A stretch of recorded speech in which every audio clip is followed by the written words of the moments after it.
I'm the kind of person who finds peace in nighttime drives. The darkness, the empty streets, and the silence of the sleeping world have a calming effect on me.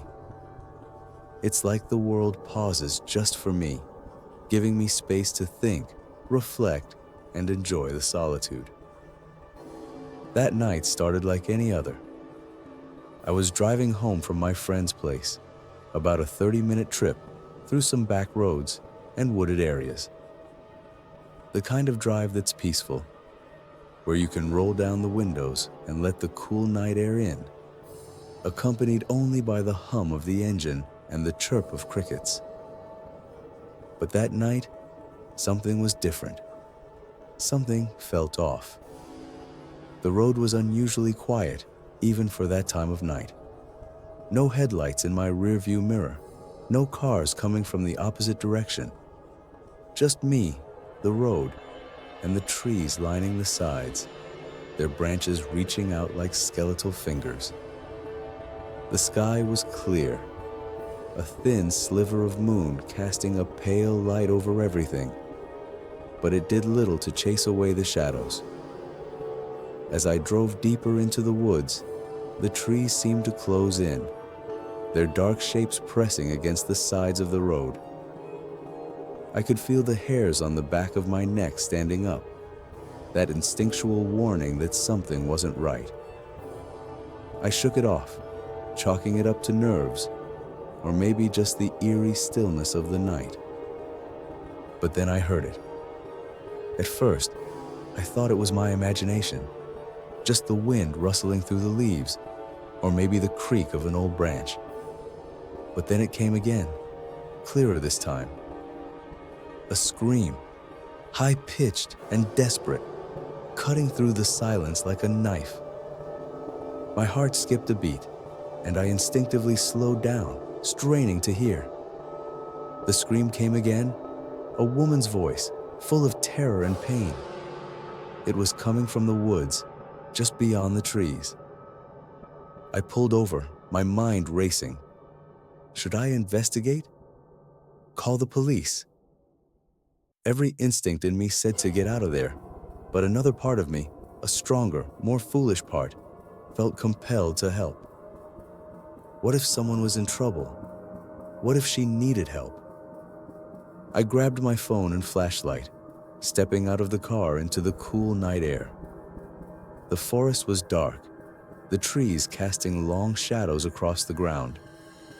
I could still hear the scream, faint but unmistakable, coming from somewhere deep within the woods. I hesitated at the edge of the road, my pulse pounding in my ears. Everything in me screamed to get back in the car, to drive away and forget I ever heard anything. But I couldn't just leave, not knowing what was happening out there. So, against my better judgment, I stepped into the trees. As I walked deeper into the woods, the scream grew louder. I tried to follow the sound, my flashlight illuminating the darkness ahead. But the beam seemed weak against the inky blackness that surrounded me.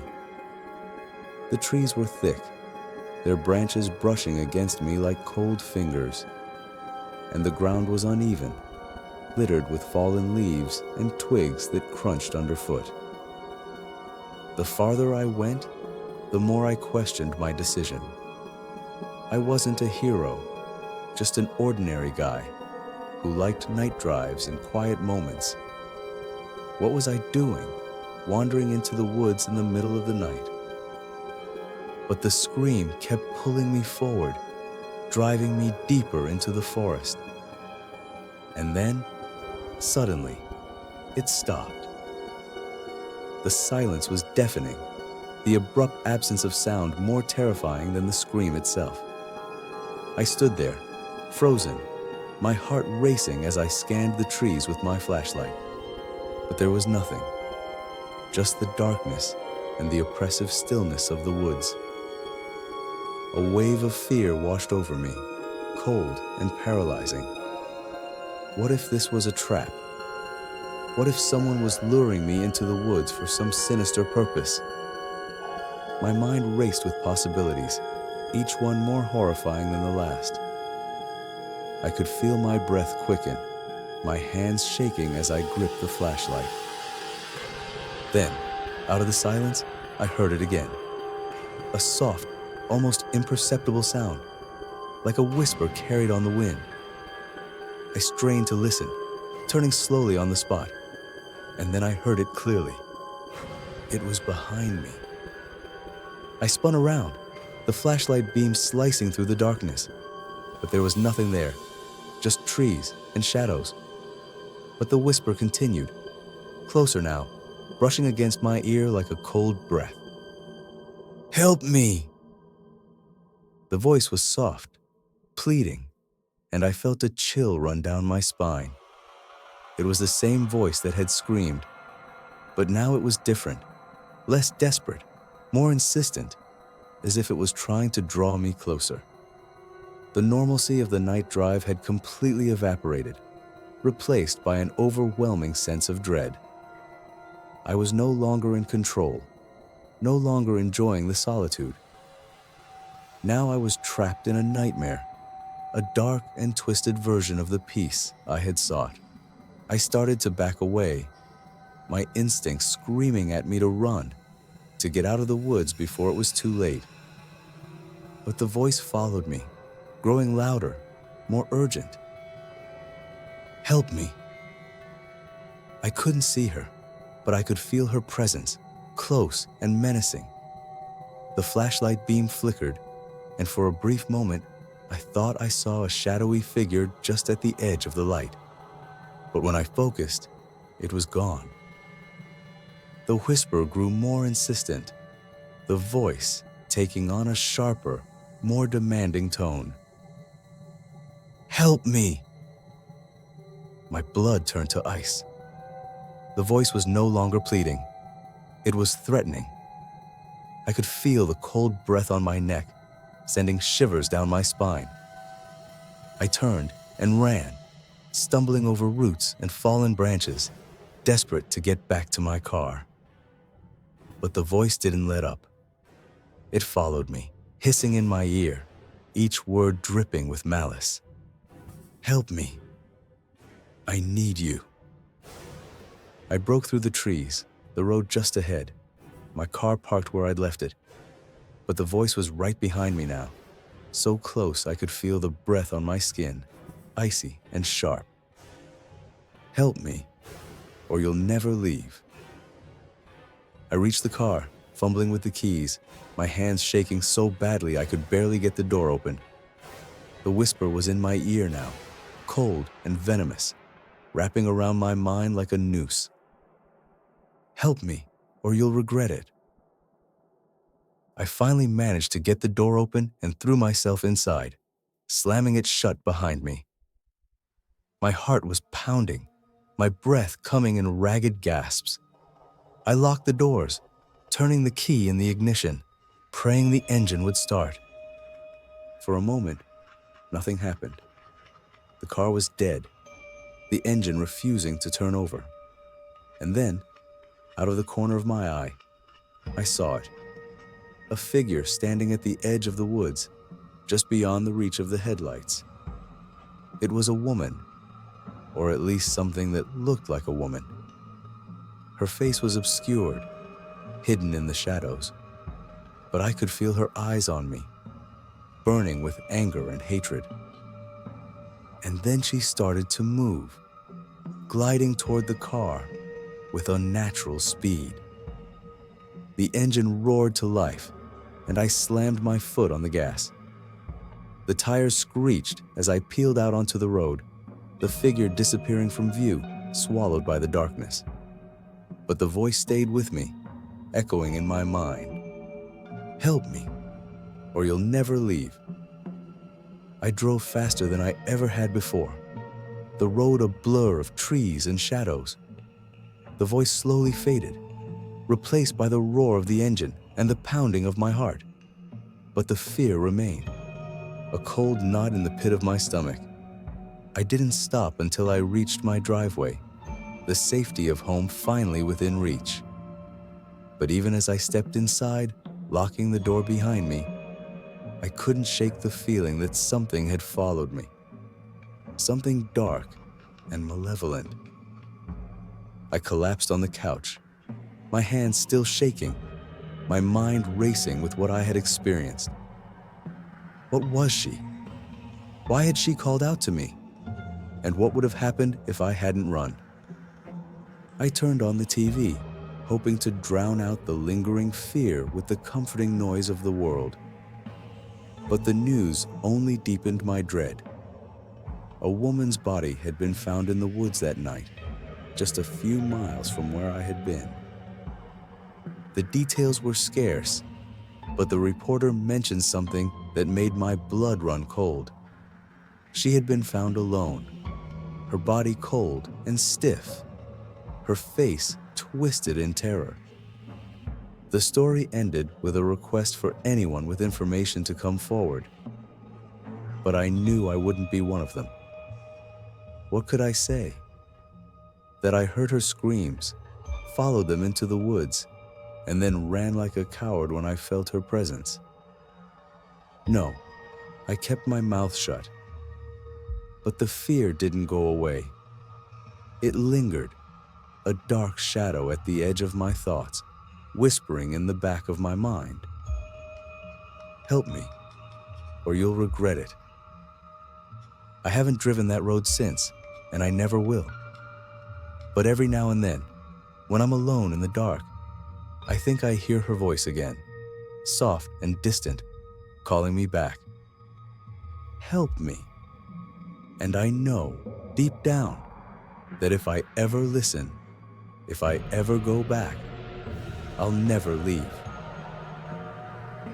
After my second year of college, I finally bought my first car. I could never afford one when I was in high school, but thanks to student loans, I was finally able to get my hands on a used Toyota Corolla. I was driving it back to my parents' house for the summer, a big step up from the bus ride that I was used to. It was about an 8-hour drive, so I made sure to leave early in the morning. I had been driving for several hours, and the boredom started to get to me. I had noticed a few hitchhikers along the way, and I decided not to pick anybody up. I think it might actually be illegal where I live, but I'm not sure anyway. After another dull half hour, I noticed a hitchhiker at the side of the road. I slowed my car as I got close in order to take a look at him before making a decision. He was a younger guy, probably my age, with a scruffy beard and bandana. He wore a jean jacket and brown pants with running shoes. Just a normal-looking guy, I thought. I stopped my car on the shoulder, and he jogged over. "How's it going?" I said. "Great, thanks, man. I'm Pete," he said graciously. Then I unlocked the door. He got into the front seat, and I started driving. We were actually hitting it off really well. He was super funny, and we had a lot in common. The time seemed to fly by, and eventually, it had been over an hour. It was then that I realized that Pete never told me where he was going, so I asked him. He told me that his friend has a small hobby farm close to here, and he was going to visit. He said that he would get out on the highway and walk the rest of the way if I didn't want to take him all the way there. At this point, I felt like the two of us had become friends, so I had no problem going a little off course in order to save him hours of walking. I told him that I'd take him all the way to the farm and that he would just have to let me know where to get off the highway. We continued driving for a while, and eventually, Pete told me to take the next exit. I followed his instructions, and he continued to direct me until we were on a pretty remote dirt road in the country. We were surrounded by cornfields, but it all seemed like a large-scale commercial farm, not the small hobby farm that I was expecting. "Are we in the right place?" I asked. "Yeah, this is it," he said casually. "What? Where is it?" I prodded. "We're here. Just let me out," he insisted. I brought the car to a stop, and Pete quickly got out without saying a word, not even thank you. Then he started walking down the road away from my car. This had me confused. We were in the middle of nowhere. This couldn't possibly be where he wanted to go, but what do I know? Although I was a little put off by his rudeness, I turned my car around and started driving back the way I came. The country road had been empty until now. I hadn't seen another car or person or anything. However, that was about to change. As I was making my way back to civilization, I saw a truck on the road. It was a black pickup truck. I'm not sure what make or model it was, stopped in the middle of the road, blocking my path. I was confused at first, but then I saw another truck approaching from behind. That was when I realized that I'd fallen into a trap. Pete must have been in on it. I had only a few seconds to decide what to do, because the space was closing in on me quickly. I looked left and saw nothing but cornfields. I looked right and also saw more cornfields. But off in the distance, the highway was just barely visible. I thought that I could probably make it there through the field, so I turned right and started plowing through. My vision was completely obstructed by large stalks of corn, but the highway was a large target. If I kept going straight, then I would get there eventually, I thought. After a few minutes in the field, I did eventually reach the highway. I turned onto it and got at least a few stares from the other drivers when they saw me emerge. That was a close call, but it could have ended a lot worse. What really gets me about this experience was how easy it was for Pete to gain my trust. Normally, I would not allow a stranger to lead me into the middle of nowhere alone. But all it took was an hour of good conversation, and I was willing to lower my defenses. Live and learn, I guess. Stay safe out there. People often say I'm good at judging character and reading others. It's a skill I've developed over the years as a traveling salesman. Driving from town to town, meeting strangers from all walks of life. I've had my fair share of strange encounters, but nothing could have prepared me for what happened that night on the highway. It was late, around midnight, and I was on my way back from a business trip in a small town about 3 hours from home. The road was long and empty, stretching out into the dark night, the monotony of the road and the hum of the tires lulling me into a kind of trance. My only company was the occasional flicker of headlights from an oncoming car, and the soft murmur of the radio playing some old rock song I barely paid attention to.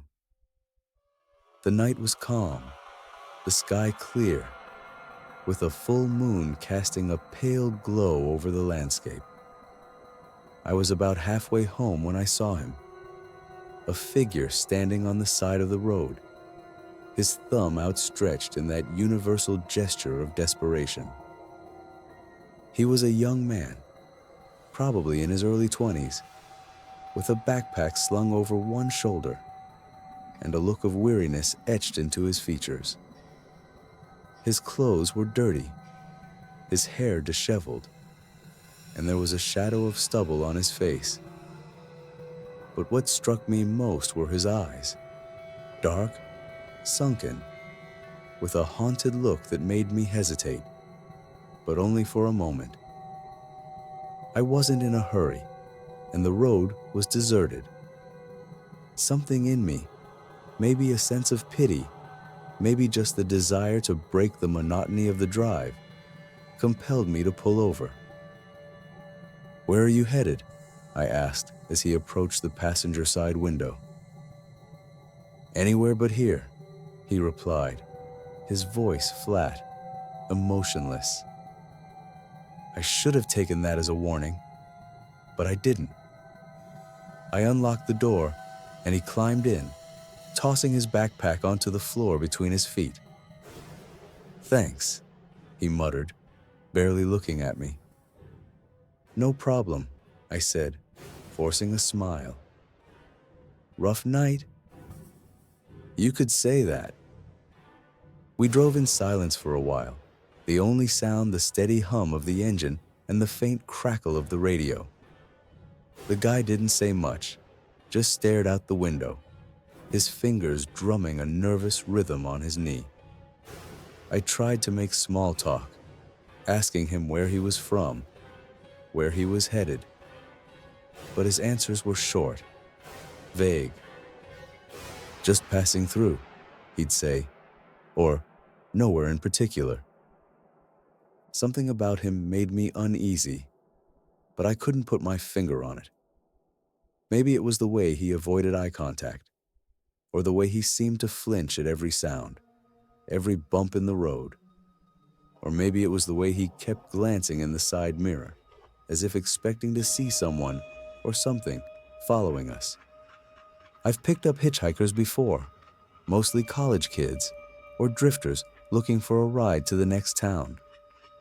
They're usually talkative, grateful for the lift, eager to share their stories.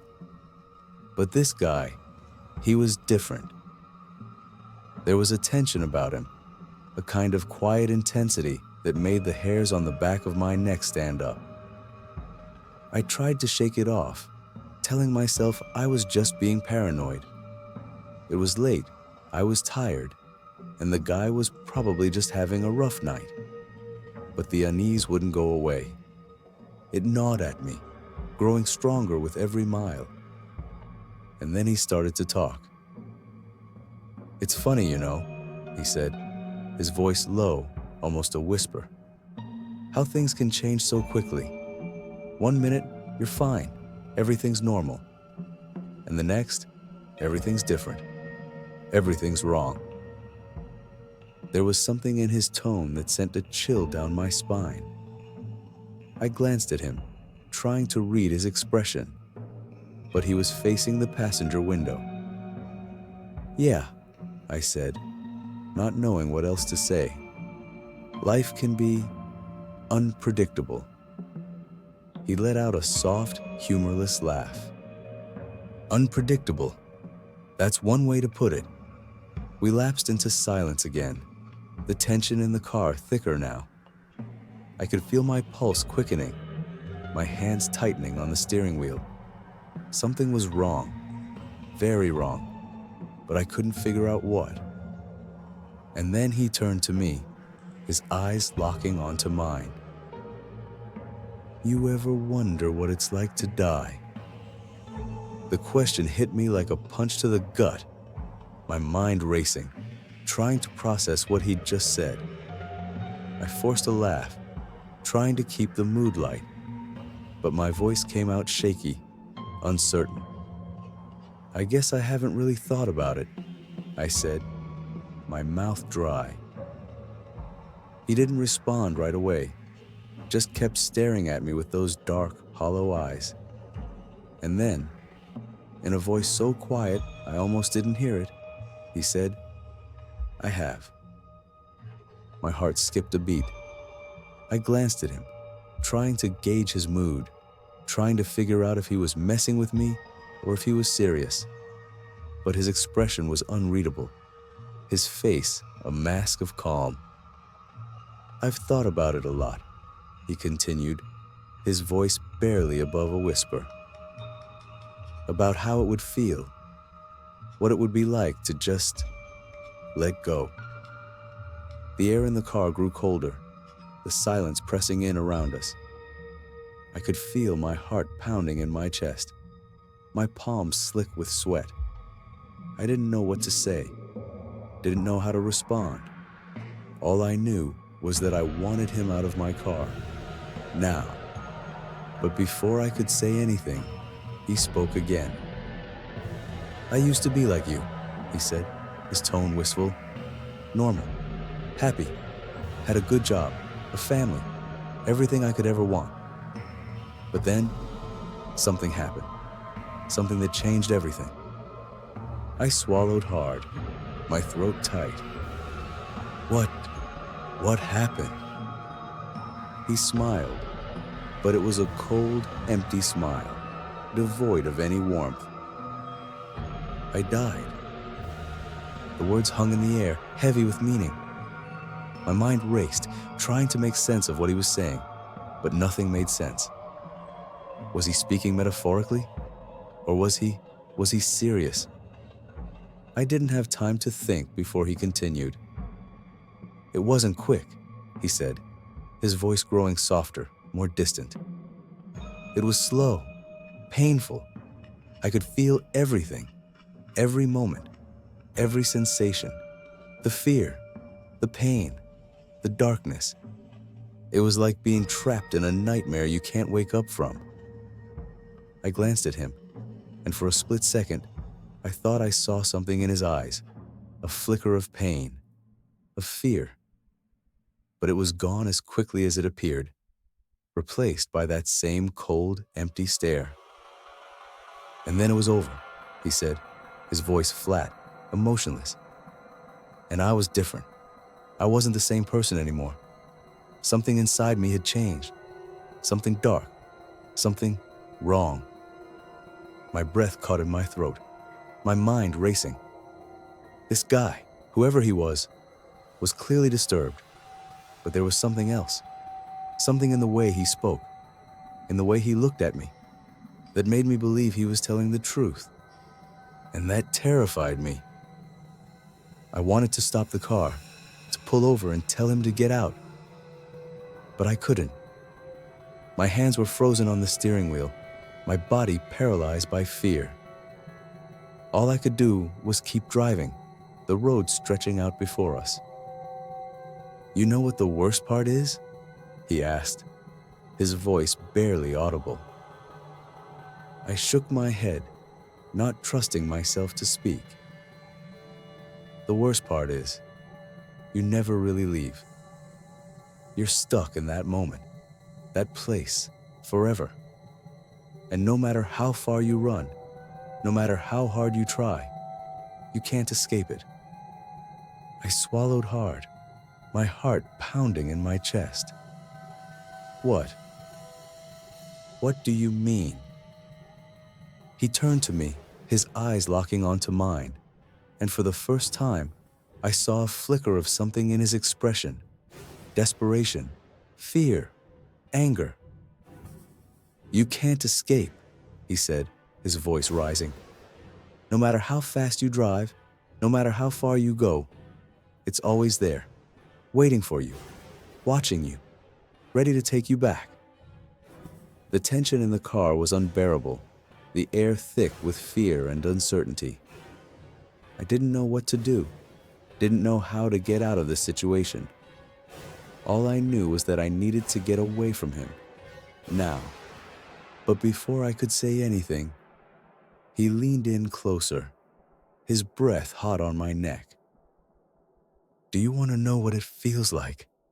he whispered, his voice dripping with malice. "Do you want to know what it's like to die?"